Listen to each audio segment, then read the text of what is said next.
ಸಂಪಾಜೆ ಭಾಗಕ್ಕೆ ಹಲವು ವರ್ಷದ ಹಿಂದೆಯೇ ಬಾಧಿಸಿ ಅಡಿಕೆ ಕೃಷಿ ನಾಶಕ್ಕೆ ಕಾರಣವಾಗಿದ್ದ ಅಡಿಕೆ ಹಳದಿ ರೋಗ ಕ್ರಮೇಣ ವ್ಯಾಪಿಸಿ ಅರಂತೋಡು, ಮರ್ಕಂಜ, ಮಡಪ್ಪಾಡಿ ಭಾಗಕ್ಕೂ ವ್ಯಾಪಿಸಿ ಕೃಷಿಕರ ಬದುಕನ್ನೇ ತಲ್ಲಣಿಸಿತು. ಈ ಭಾಗದಲ್ಲಿ ಅಡಿಕೆ ತೋಟ ಸಂಪೂರ್ಣ ನಾಶವಾಗಿದೆ. ಅಲ್ಲದೆ ಅಡಿಕೆ ಹಳದಿ ರೋಗ ವ್ಯಾಪಿಸುತ್ತಲೇ ಹೋಗುತ್ತಿದೆ. ಇದರೊಂದಿಗೆ ಅಡಿಕೆ ಹಳದಿ ರೋಗ ಬಾಧಿಸಿದ ತೋಟಗಳಿಗೆ ಅಡಿಕೆ ಎಲೆಚುಕ್ಕಿ ರೋಗ ರಕ್ಕಸ ತಾಂಡವಾಡುತ್ತಿದೆ. ಎಲೆಚುಕ್ಕಿ ರೋಗ ಅಡಿಕೆ ತೋಟಕ್ಕೆ ತಗುಲುತ್ತಿದ್ದಂತೆ ಇಳುವರಿ ಹಠಾತ್ತನೆ ಕಡಿಮೆಯಾಗುತ್ತಿದೆ. ಇದು ಕೃಷಿಕರನ್ನು ಇನ್ನಷ್ಟು ಜರ್ಜರಿತರನ್ನಾಗಿಸಿದೆ. ಇದೇ ಕಾರಣದಿಂದ ಮರ್ಕಂಜದ ಕೃಷಿಕ ಶ್ರಮಜೀವಿ ನಾರಾಯಣ ನಾಯಕ್ ಎಂಬುವರು ಆತ್ಮಹತ್ಯೆ ಮಾಡಿಕೊಂಡಿದ್ದರು. ಅವರು ಎಲೆಚುಕ್ಕಿ ರೋಗದಿಂದ ಅಡಿಕೆ ಕೃಷಿ ಸಂಪೂರ್ಣ ನಾಶವಾಗಿದೆ ಎಂದು ಡೆತ್ ನೋಟ್ ಬರೆದಿಟ್ಟು ಆತ್ಮಹತ್ಯೆ ಮಾಡಿಕೊಂಡಿದ್ದಾರೆ. ಯಕ್ಷಗಾನ ಹಿಮ್ಮೇಳ ಕಲಾವಿದರಾಗಿ ಹೆಸರಾಗಿದ್ದ ನಾರಾಯಣ ನಾಯಕ್ ರವರು ಉತ್ತಮ ಕೃಷಿಕರಾಗಿದ್ದರು. ಅಡಿಕೆ, ತೆಂಗು, ಬಾಳೆ, ರಬ್ಬರ್, ಅಗರ್ವುಡ್, ಕಾಳುಮೆಣಸು ಹೀಗೆ ತನ್ನ ಜಮೀನಿನಲ್ಲಿ ದನ್ವರಿಯದ ಕೆಲಸ ಮಾಡುತ್ತಿದ್ದರು. ಚಾಲಕರಾಗಿಯೂ ಕೆಲಸ ಮಾಡುತ್ತಿದ್ದರು. ಸ್ವಾಭಿಮಾನಿ ಜೀವನ ನಡೆಸುತ್ತಿದ್ದ ನಾರಾಯಣ ನಾಯಕ್ ರವರ ಒಬ್ಬಳು ಮಗಳು ಕೂಡ ಯಕ್ಷಗಾನ ಚೆಂಡೆಯಲ್ಲಿಯೂ ಹೆಸರು ಪಡೆದಿದ್ದಳು. ಇಬ್ಬರು ಹೆಣ್ಣು ಮಕ್ಕಳನ್ನು ಮದುವೆ ಮಾಡಿಕೊಟ್ಟ ಇವರು ಕಳೆದ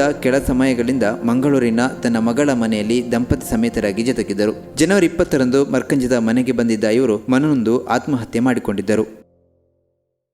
ನಾರಾಯಣ ನಾಯಕ್ ತೋಟಚಾವಡಿ ಇವರು ಬಹುಶಃ ಗೊತ್ತಿಲ್ಲದವರು ಇರಲಿಕ್ಕಿಲ್ಲ ಸುಳ್ಳು ತಾಲೂಕಲ್ಲಿ. ಯಾಕಂತ ಹೇಳಿದ್ರೆ ಅವರು ಎಲ್ಲ ವೃತ್ತಿಯನ್ನೇ ಸಹ ತೊಡಗಿಕೊಂಡಿದ್ದರು. ಬಸ್ ಡ್ರೈವರ್ ಆಗಿ ಹೋಗ್ತಾ ಇದ್ರು. ಮತ್ತು ಯಕ್ಷಗಾನ ತಾಳಮದ್ದಲೆಯಲ್ಲಿ ಹಿಮ್ಮೇಳನವಾದಕರಾಗಿ ಕಲಾವಿದರಾಗಿದ್ದರು ತುಂಬ ವರ್ಷದಿಂದ. ಅದು ಬಹುಶಃ ಗೊತ್ತಿಲ್ಲದವರು ಇರಲಿಲ್ಲ ಅವರಿಗೆ. ಹಾಗೆ ಅವರ ಮಕ್ಕಳನ್ನು ಸಹ ಅದೇ ರೀತಿಯಾಗಿ ಬೆಳೆಸಿದ್ದಾರೆ. ಅವರು ಇಡೀ ಅವರ ಜೀವನವನ್ನೇ ಈ ತೋಟ ನಂಬಿಕೊಂಡೇ ಇದ್ದದ್ದು. ತೋಟದಲ್ಲಿ ಮಿಶ್ರ ಬೆಳೆಯನ್ನು ಬೆಳೆಸಿದ್ದನ್ನು ಸಹ ಈ ತೋಟದಲ್ಲಿ ಒಳ್ಳೆಯದಾಗ್ಬೋದು ಅಂತ ಹೇಳಿ ಅದನ್ನು ಸಹ ತೆಗೆದು ತೋಟವನ್ನೇ ಫುಲ್ ಹಾಕಿದರು. ಆದರೆ ಒಂದು 10 ವರ್ಷದಿಂದ ಹಳದಿ ರೋಗ ಎಲ್ಲ ಕಡೆ ಬರುವಾಗ ಇಲ್ಲಿಗೆ ಬಂದಿತ್ತು. ಆದರೆ ಅಷ್ಟೊಂದು ಪರಿಣಾಮಕಾರಿ ಆಗಿರಲಿಲ್ಲ. ಈಗ ಒಂದು 5 ವರ್ಷದಿಂದ ಪರಿಣಾಮಕಾರಿಯಾಗಿ ಎಲ್ಲ ತೋಟ ಹಳದಿ ರೋಗಕ್ಕೆ ತಿರುಗಿದೆ. ಹಾಗೆ ಎಡೆಯಲ್ಲಿ ಬೆಳೆದ ಬೇರೆ ಅದರಲ್ಲಿ ಏನು ಮಿಶ್ರ ಬೆಲೆ ಸಹ ಬೆಳೆಯುವುದಿಲ್ಲ. ಮಿಶ್ರ ಬೆಲೆ ಬೆಳೆಸಿ ಅದರಲ್ಲಿ ಅದರ ತೆಕ್ಕೊಳ್ಬೋದು ಅಂತ ಹೇಳಿದ್ರೆ ಮಿಶ್ರ ಬೆಲೆ ಸಹ ಈ ಹಳದಿ ರೋಗ ಇರೋದ ತೋಟದಲ್ಲಿ ಆಗುವುದಿಲ್ಲ. ಅದಕ್ಕೆ ಕಳೆದ ವರ್ಷ ಅದಕ್ಕೆ ಸರಿಯಾಗಿ ಎಲೆಚುಕ್ಕಿ ರೋಗ ಬಂತು. ಈ ಎಲೆಚುಕ್ಕಿ ರೋಗ ಬಂದ ನಂತರ ಈ ತೋಟದ ಅವಸ್ಥೆ ಅಂದರೆ ಅವರಿಗೆ ತೋಟಕ್ಕೆ ಹೋಗಲಿಕ್ಕೆ ಮನಸ್ಸಿರಲಾದಂಥ ಪರಿಸ್ಥಿತಿ ಆಯಿತು. ಇವ್ರದ್ದೊಬ್ಬರು ಅಂತಲ್ಲ, ಮರ್ಕಂಜ ಗ್ರಾಮದ ಹಾಗೆ ಆಚೆ ಸಂಪಾಜೆ ಗ್ರಾಮದ ಎಲ್ಲರಿಗೂ ಇದೇ ಪರಿಸ್ಥಿತಿ ಆಗಿತ್ತು. ನಾವು ಇಷ್ಟೆಲ್ಲ ಬೆಳವಣಿಗೆ ಮಾಡಿದ್ದೇವೆ, ನಮ್ಮ ಪ್ರಪಂಚ, ನಮ್ಮ ಎಲ್ಲ ಕಡೆ ಸಹ ನಮಗೆ ಇಷ್ಟೆಲ್ಲ ದೊಡ್ಡ ಒಂದು ಸೈಂಟಿಸ್ಟ್ಗಳಿದ್ದಾರೆ, ಎಲ್ಲರೂ ಇದ್ದಾರೆ. ಆದರೆ ಇದಕ್ಕೆ ಒಂದು ಇಷ್ಟವರೆಗೂ ಒಂದು ಸರಿಯಾದ ಒಂದು ವ್ಯವಸ್ಥೆಯನ್ನು ನಮ್ಮ ಸರ್ಕಾರ ಮಾಡಲಿಲ್ಲ. ಹಾಗೆ ತುಂಬ ಜನರು ಆತ್ಮಹತ್ಯೆ ಮಾಡಿಕೊಳ್ತಿದ್ದಾರೆ. ಹಾಗೆ ಏನಾಗ್ತಂತ ಹೇಳಿದ್ರೆ ಒಂಥರ ಈ ಮಧ್ಯ ಮಾರ್ಗದ ಜನರಿಗೆ ಇದರಲ್ಲಿ ಭಾರಿ ಕಷ್ಟ ಆಗ್ತಾಯಿದೆ. ಕೂಲಿ ಕಾರ್ಮಿಕರಿಗೆ ಇನ್ನೊಂದು ಕಡೆ ಕೆಲಸ ಮಾಡಲಿಕ್ಕಾಗ್ತದೆ. ಶ್ರೀಮಂತರಿಗೆ ಒಂದು ಸ್ವಲ್ಪ ಇದರಲ್ಲಿ ತುಂಬ ತೋಟ ಇರ್ತದೆ, ಅದರಲ್ಲಿ ತುಂಬ ಅಡಿಕೆ ಆಗುವಾಗ ದೊಡ್ಡ ವಿಷಯ ಆಗುದಿಲ್ಲ. ಆದರೆ ಈ ಮಧ್ಯಮ ವರ್ಗದ ಜನರು ಅಂದರೆ ಇಂಥ ತೋಟಚಾಡಿಯ ನಮ್ಮ ನಾರಾಯಣ ನಾಯಕರಂಥ ಜನರಿಗೆ ಭಾರಿ ಕಷ್ಟ ಆಗಿ ಹೋಯಿತು. ಒಂದು ಕಡೆ ಸಾಲ, ಒಂದು ಕಡೆ ಇಲ್ಲಿ ಜನ ಸಿಗುವುದಿಲ್ಲ. ಅಂದರೆ ಇಲ್ಲೇ ಮರ್ಕಂಜದವರೆಲ್ಲ ಗೂಳೆ ಹೊರಟಿದ್ದಾರೆ, ಬೇರೆ ಕಡೆ ಹೋಗಿ ಕೆಲಸ ಮಾಡಲಿಕ್ಕೆ ಪ್ರಾರಂಭಿಸಿದ್ದಾರೆ. ಒಂದು ಏನಾದರೂ ಇದ್ದದ್ದನ್ನು ಕೆಲಸ ಮಾಡಿಸುವ ಅಂತ ಹೇಳಿದ್ರೆ ಇದು ಜನ ಸಹ ಸಿಗುವುದಿಲ್ಲ. ಇದನ್ನೆಲ್ಲ ತುಂಬ ಒಂದು 4-5 ವರ್ಷದಿಂದ ತುಂಬ ಅವರು ಭಾರಿ ಬೇಸರ ಮಾಡಿಕೊಂಡಿದ್ದರು. ಹೇಗೆ ಬದುಕುದಪ್ಪ ನಮ್ಮಂಥವ್ರು ಇನ್ನು ಮುಂದಕ್ಕೆ, ಕೆಲಸಕ್ಕೆ ಇದ್ದದ್ದನ್ನು ಮಾಡಲಿಕ್ಕೆ ಜನವೂ ಇಲ್ಲ, ನಮಗೆ ಆರೋಗ್ಯ ಸರಿ ಇಲ್ಲ, ಈ ಹಳದಿ ರೋಗ, ಮಿಶ್ರ ಬೆಲೆ ಬೆಳೀಲಿಕ್ಕಾಗಲ್ಲ, ಇಂಥ ಪರಿಸ್ಥಿತಿಯಲ್ಲಿ ಏನು ಮಾಡೋದು ಅಂತ ಹೇಳುವ ಒಂದು ಭಾರಿ ವ್ಯಥೆ ತೆಗಿತಾ ಇದ್ದರು.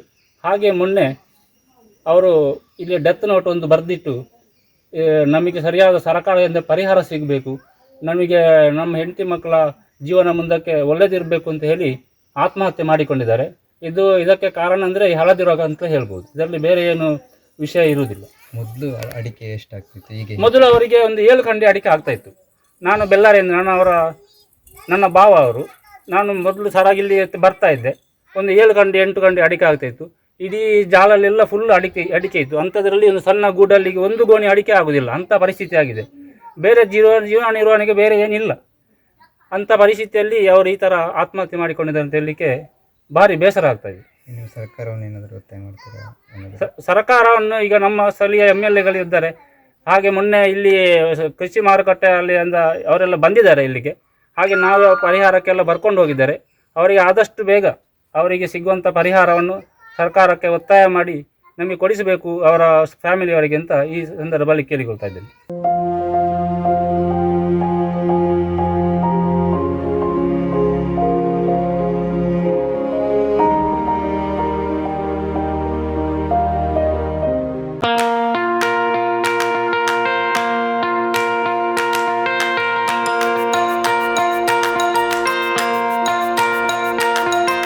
Dr. M. V. Shetty Institutions, Mangaluru. Empowering dreams and achieving greatness since 1985. Dr. M. V. Shetty College prides itself in its history of 38 years. It undertook path-breaking initiatives in Indian higher education with the introduction of innovative and modern curricula, insistence on academic discipline, imparting of holistic education, and adoption of global higher education practices with the support of creative and dedicated staff. First private college in Karnataka offering diverse healthcare programs, offers you multiple of courses.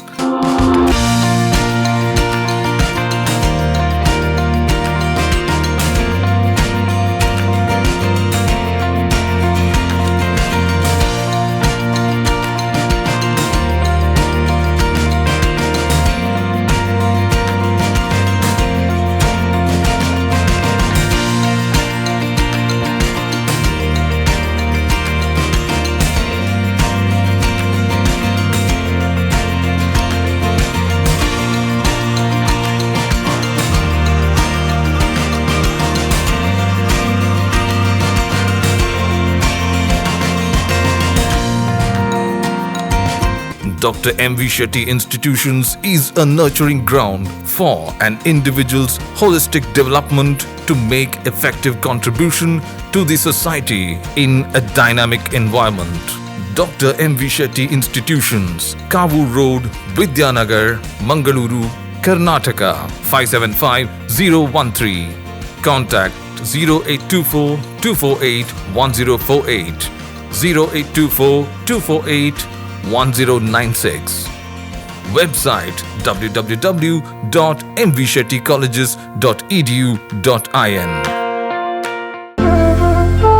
ಅತ್ತೆ ಇದು ನನ್ನ birthday gift. ಇದೆಲ್ಲ ಜೀವನದಲ್ಲಿ ನನಗೋಸ್ಕರ ತಗೊಂಡ್ಬಂದಿದ್ದಾರೆ. ನಿನ್ ಮೇಲೆ ತುಂಬಾ ಚೆನ್ನಾಗಿ ಕಾಣುತ್ತೆ. ಇದು ತುಂಬಾ ಚೆನ್ನಾಗಿದೆ ಅಲ್ವಾ? ತುಂಬಾ ಚೆನ್ನಾಗಿದೆ.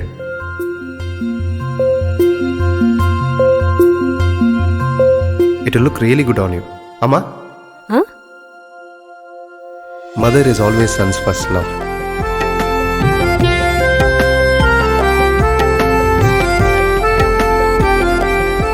ಪ್ರತಿ ಪೀಳಿಗೆಯ ಪ್ರೀತಿಯ ಮಳಿಗೆ GL ಆಚಾರ್ಯ ಜುವೆಲ್ಲರ್ಸ್.